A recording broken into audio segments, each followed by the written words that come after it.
your company is, you better write on your homepage at the moment that you do something with experience. So it is completely misunderstood in our understanding, and it is also within most industries and most brands, it's completely underestimated what happens at the moment. So that's why we chose this topic, and we try to bring it a little bit together.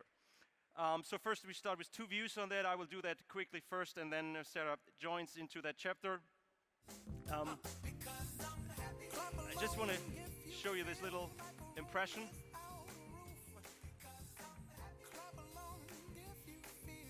There's something in our DNA, I call it the inefficiency of human being, that drives us and that we can stimulate within that. So if you would have handled this chewing gum over to this kid, it would have not even close to as good as it was when it comes out there.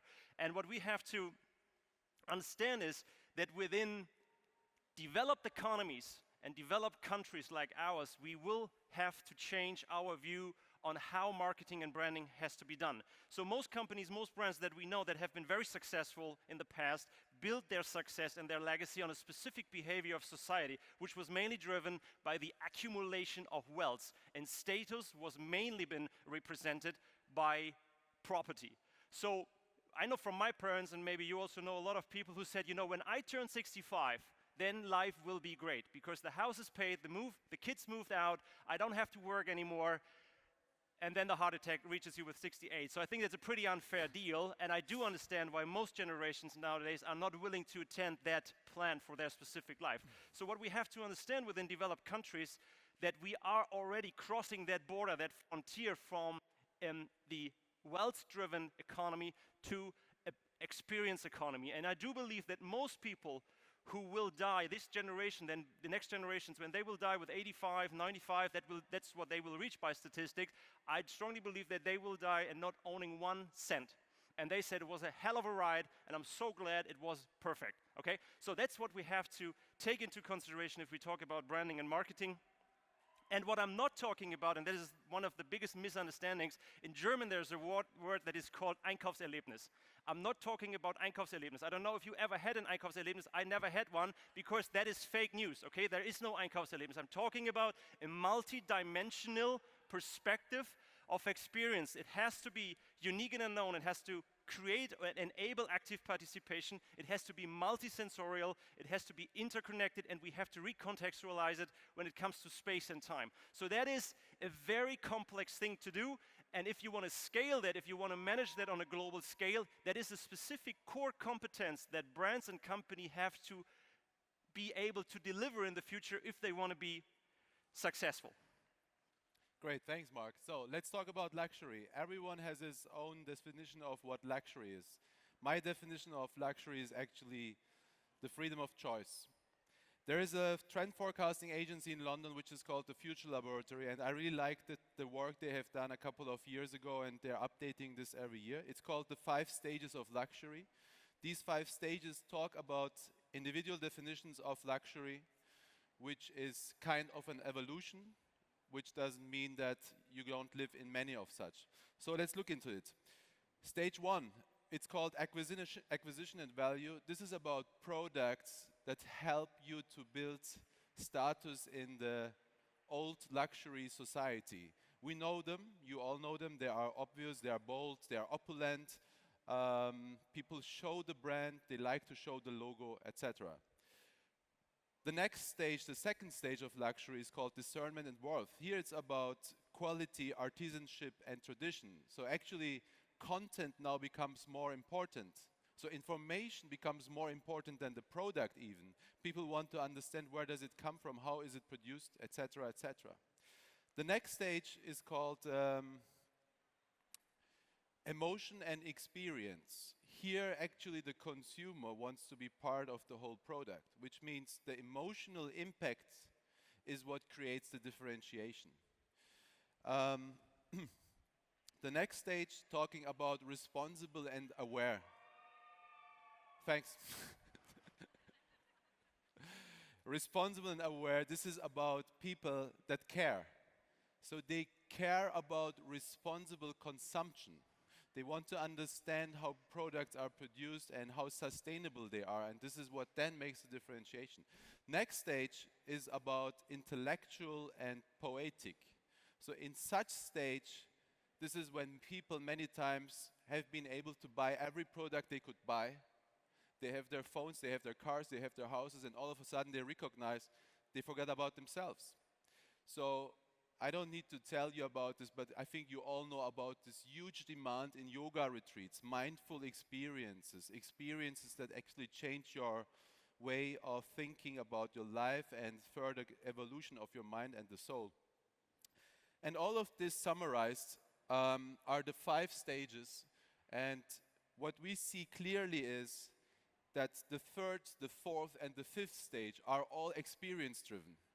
And for the future consumer, all brands need to develop into these spaces to really be able to engage their consumers in a meaningful way and build a community. So let's have a little reality check. And we have to understand that within marketing and branding, we have been all trained on a specific paradigm that we apply. And I want to encourage you to rethink that. We have to apply a new paradigm because marketing was created to stimulate demand. You don't need to stimulate demand anymore because nobody needs anything within developed countries. You don't need a t-shirt, you don't need a shoe, you don't need nothing. Nobody needs anything, basically, I would say. So, and the second thing that we have to understand, we unlearned within marketing to enable us, companies, to create a specific price premium so that people are willing to pay more for a product. So I always hear this, the middle market is shrinking. Oh, the guys are so price sensitive, the internet makes everything transparent, everything is so competitive, blah, blah, blah. If this is true, and if we really believe this, then all marketing departments should be closed down. Because the only reason for us guys, for us marketing guys, for us sales guys, is to create something that people are willing to pay money. And I strongly believe that people are heavily willing to pay a fortune for things, but we have to do it proper. It's not the consumers wrong, it's the brands and the companies who are doing this wrong. And I do this with an example that I like a lot, and that you all have experiences with, and probably that also prepares us a little bit for tonight. It's gin tonic, okay? Gin tonic has been made out of alcohol, basically. So alcohol is made out of corn, and this corn is going to be flavored. So basically the ingredients of gin tonic is close to a cent, okay? So if somebody puts it in a bottle, tells a story, says this is out of the Black Forest, blah, blah, blah, we handcrafted it, and so on and so forth. You are standing in the supermarket and say, $35 for a bottle makes total sense to me. So I'm in, okay? So you go to a bar, there's the right music, the right lighting, you have the right ice cubes, and the guy behind the bar gives you the idea that he probably knows more about gin tonic than you do, and you say, $12 for a gin tonic makes total sense to me, I'm in, okay? And then you better maybe take out your notebooks now because you better write that down. I call it the Ushuaia effect. I don't know if everybody's aware of the Ushuaia. I'm very aware of that because I like that place a lot. It's on Ibiza, so there's opening and closing parties. To get in, there's $75 to get in without drinks, to be very clear about that. And the gin tonic at the Ushuaia is 18. And it's probably the worst gin tonic you ever had in your life because it comes in a plastic can, it has horrible tonic water, and everybody says like, that's perfect, $18. I can completely understand why it is $18. And the basic mistake that every company and every manager is doing when it comes to this kind of points and within the projects also that we handle says, yes, that's the extreme version. That's the premium market. That can only be applied to luxury, and that's wrong. If you see the kids there, nobody is able to afford $18 for a gin tonic. They cannot even afford the flight to get there. But they decided badly to say, I'm in, I go there. You can see the same logics everywhere around the globe. So don't tell me that people are not willing to pay money for specific things. If you design an experience, they are willing to be ripped off. So we have to understand that brands in the future, companies in the future, have to manage brand experiences, product experiences, and service experience. That is a new skill set that companies and departments have to enable themselves. And in a perfect world, these kind of 3 dimensions then will be seamlessly interconnected. So, and that's also a very big misunderstanding. Technology will only be the enabler to create a seamless brand, product, and service experience. It is not about technology, especially we here in Europe and Germany have a wrong understanding of when it comes to digitalization technology because we are engineers, right? We're not marketeers. So the digitalization or technology is completely irrelevant because it should stand behind the environment to enable the seamless brand, product, and service experience. I just want to give you three examples. One is for brand experience. That is the football stadium in Stuttgart. It was the end of the season for Mercedes-Benz. There were World Championship in Formula One and also for the DTM. And so we put a complete race course within that stadium, and there was a brand experience, and 45,000 people bought a ticket to get a 2.5-hour branded entertainment show. So just want to give you an example of a great brand experience that was very successful. Another one is this one that I like a lot. There's a store, a pop-up store in London, where you will only be allowed to buy the shoe if you can reach it. If you're not fit enough to get there, it was impossible for you to buy it. This will be the future of retail, by the way, and people love it. Nobody's complaining, okay? People love it. Isn't it a great experience? And my company also runs Nespresso for more than 8 years. I also think Nespresso is, for us, Nespresso is mainly a service experience in terms of customization, in terms of all the flavors, the way that it has been customized. So there are brands who are already doing this kind of things, and we have to understand that this will be, brand, product, and service experience will be the competitive advantage of the future. So since I'm working in the hotel industry, I would like to show this on an example of how guests of the future will actually demand for hospitality experiences. So first, people were looking for accommodation. So they know where to go, they need a place to sleep. Communication around such is about architecture, about design, the beauty of these hotels. But that's not enough, actually. So people want to understand the vision and the story of such places. Who are the owners? What was their core idea to create such a hotel? But again, it's not enough. People want to know not just the location of the place, but they also want to understand how is the hotel locally integrated. I mean, while cities are becoming the new countries, neighborhoods are becoming the new cities. And people want to understand how can the hotel help me to connect with such neighborhoods. However, this altogether is still not sufficient. At the end of the day, people are traveling to meet like-minded people, and they want to have experiences. So even in the communication of such, you can see the images of a product, of people or the neighborhood, but the experiences is what makes it real. And this is where people tend to focus more and more, especially in the travel industry. Experiences are those little moments that you take home with you after you return from your trip and create memories of such. A mind that is stretched by an experience will never go back to its old dimension. That's you. It's me? Yeah. Well, it's not working. Ah, here. So, where do we go from here? 6 minutes 28. That's what they have left to us, the 15 seconds, guys. So what we have to understand is when it comes to companies retailing or the way we organize sales, let's put it this way, there's one big misunderstanding. Everybody thinks that e-commerce is a problem. If it only would be e-commerce, I would be completely relaxed.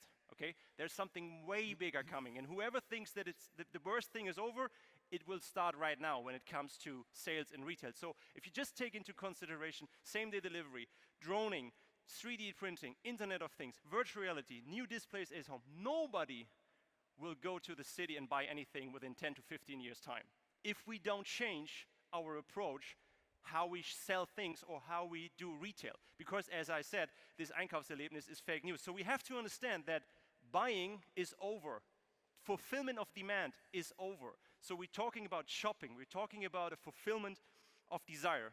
So we have to create a new set of KPIs, and I'm allowed to say this kind of things because the last 20 years of my career, I was responsible as a chief retail officer, member of a board, so I know how a P&L of a retail company looks like. Whoever sits in the crowd maybe says, okay, yeah, he's a consultant, he can say silly things like that. I know how that works. I know everything about conversion rate, productivity, but if we still try to increase sales density per square meter out there, we will all fail. It will be about creating a new mindset. It will be about creating experience per cubic meter. It's a new KPI that we kind of invented. Hopefully it sometimes gets into reality. So we have to understand. So Sarah, please, just as an example, every retail brand, every brand who has retail distributions or has sales activities out there has to understand that it does not compete any longer within its category or within its product portfolio. It also competes about time, because everything will be able to be delivered to your home much more convenient, much more customized, much more nicely then every retail format from today will be able to do so. So if we want to have an answer on that, we better understand that we compete about time and that it is not efficient enough in the future to be better than the retailer next door.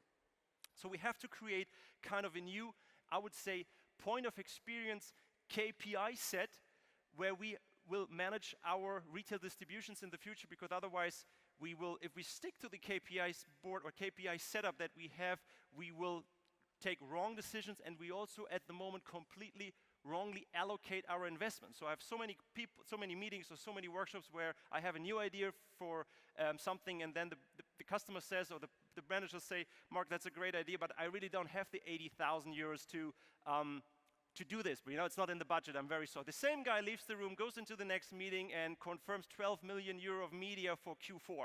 I mean, how crazy is that? We really have to shift money to new approaches because it just has been started. It's getting really ugly from here.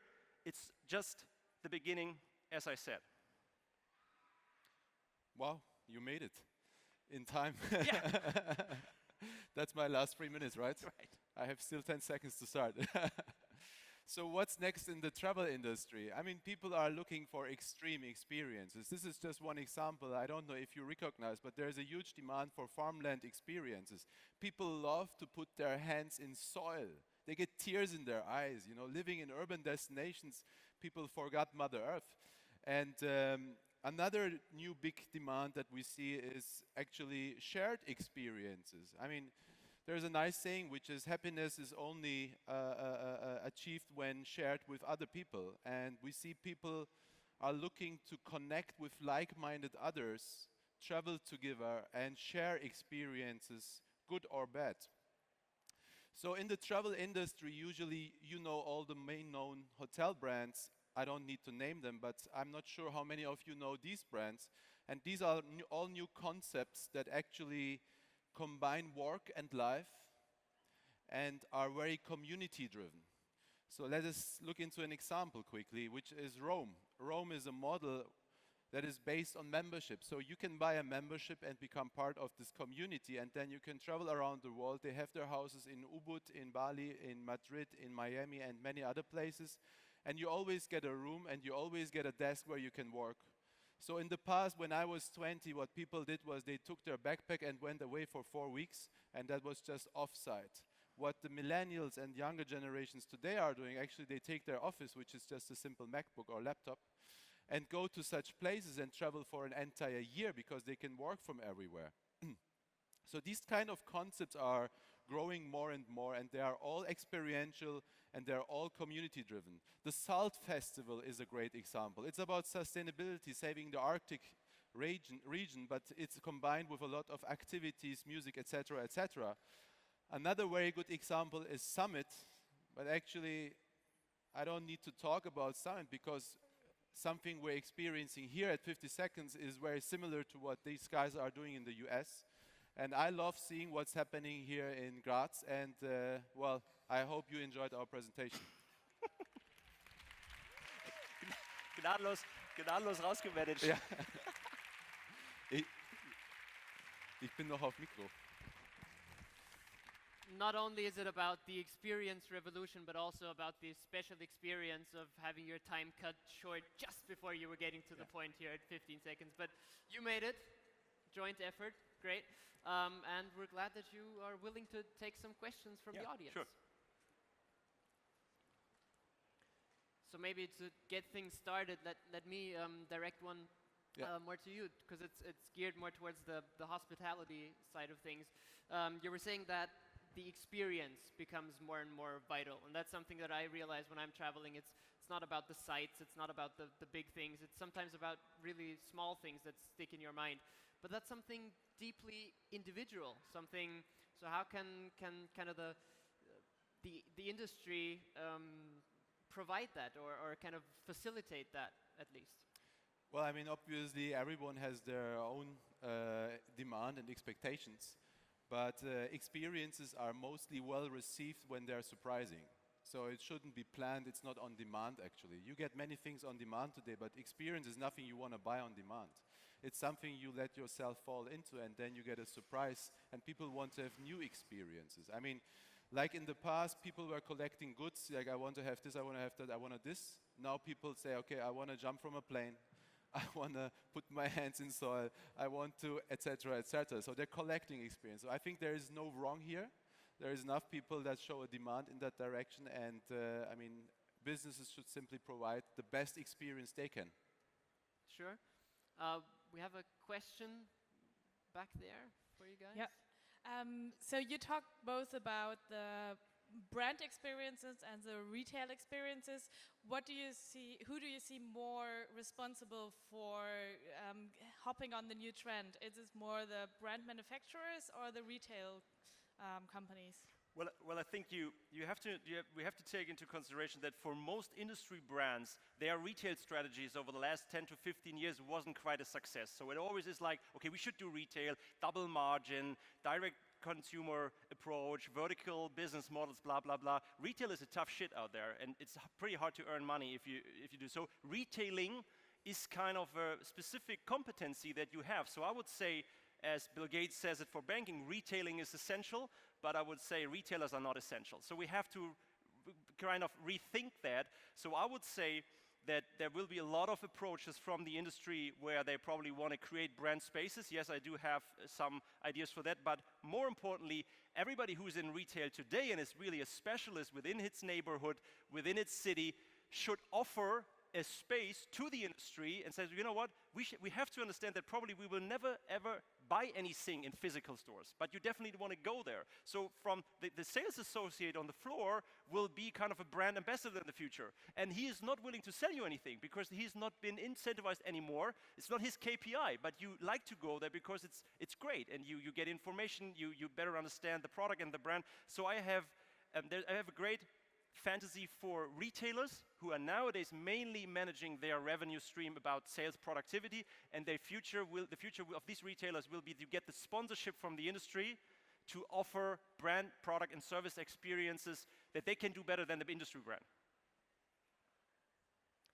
Thanks for tackling that, Marc. Maybe another one. Yeah, right there. Hi. So my question is, a lot of retailing happens online. So what is your take on improving online experience? I mean, to what extent you can go? What more can you do? What more? Online experiencing. You said like retail experiencing when we go to a shop and no, how I mean like at the moment that is from the very first beginning on, from e-commerce until today, I would say that has mainly been driven from guys who run technology and software industry. So if you talk to people who are responsible for online stores, they say it is so great. Yesterday, Marc, we were able to increase conversion rate by 0.2%. Isn't that amazing? That's the way we run e-commerce stores at the moment. So I definitely believe that e-commerce has to be much more emotional, and that technology, like I said, AR, VR, other displays at home will definitely help. But I don't see that we are willing to accept an online store that is such a rational approach as they are today. Today they are distribution platforms, and in the near future it will be from a manager who runs an e-commerce store today. He will probably say that is a very inefficient approach of what Marc is saying, but that will be the future, yes. We have to get more emotional on the e-commerce store, but the physical store, again, has to also become more rational, because we don't know anything in the stores about the people. We don't know anything, okay? Whenever anybody says, okay, we have a Wi-Fi tracking, for example, or Wi-Fi sniffing, everybody goes crazy, like, oh my God, we shouldn't do that. But at the same time, the same consumer is like naked in the web every morning, like Google, Amazon. So we don't have any problem to share any information, private information, with the web there. But if we go to the physical store that has a Wi-Fi sniffing, that seems to be a problem. So it's crazy. So both things will happen. Both chains will have to change. So kind of these interwoven changes. Another question into the retail direction more. Retailers definitely will have to adapt, and there's, especially here in Graz, we're in one of the cities with Europe's highest density of shopping centers per person. So what's the deal going to be there? How is retail going to be developing in that direction?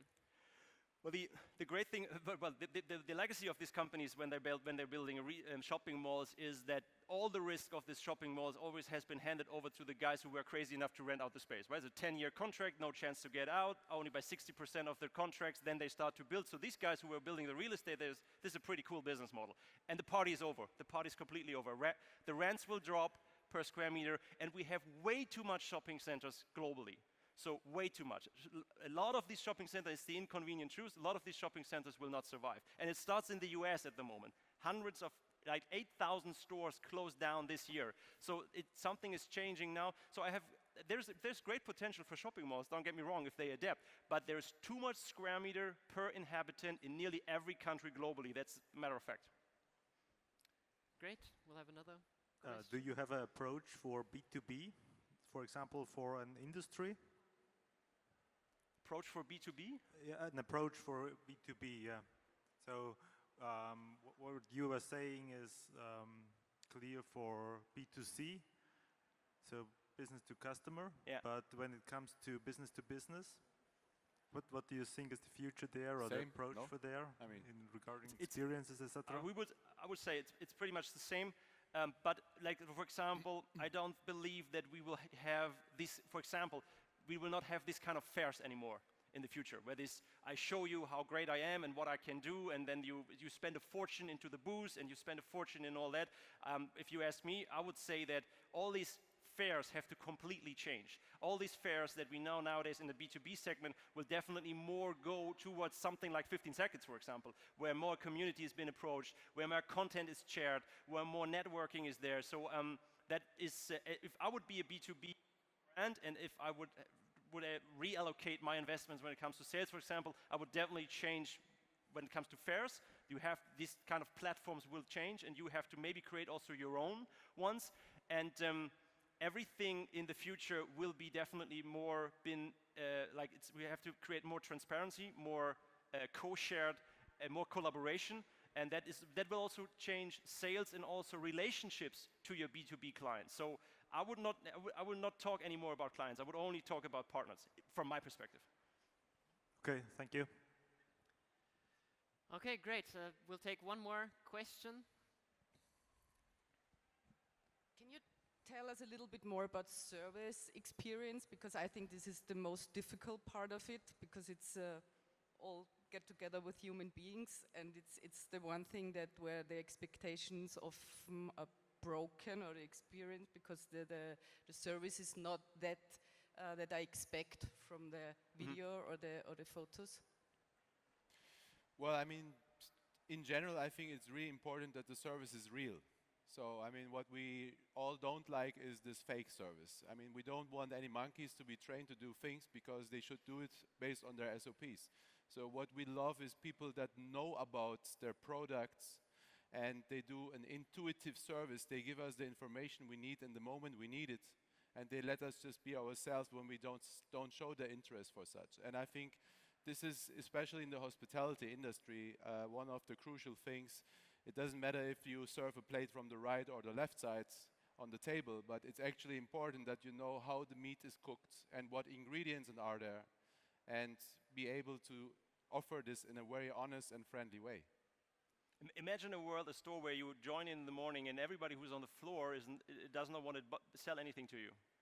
Imagine the potential for these people, the way you hire them, the way you train them, the attitude that these people have, what kind of ability that gives to them to create a service experience to you, if they don't need to hit a specific sales target. And I'm not talking about, I'm not a dreamer, don't get me wrong. It will be about, the brand will say, okay, we can run this specific turnover in this specific target group, and I don't care anymore through which channel it comes. That's what we have to understand. Today in every organization, retail against wholesale, against e-commerce, against outlet, against franchise, against what the fuck. That will not be accepted by the clients anymore. Same company, right? Like all the chains. Okay. All right. Well, thank you guys for being here. Thank you, Marc. Thank you, Serdar. Thanks. Great to have you here, and great thanks for your joint effort. Thank you. Thank you.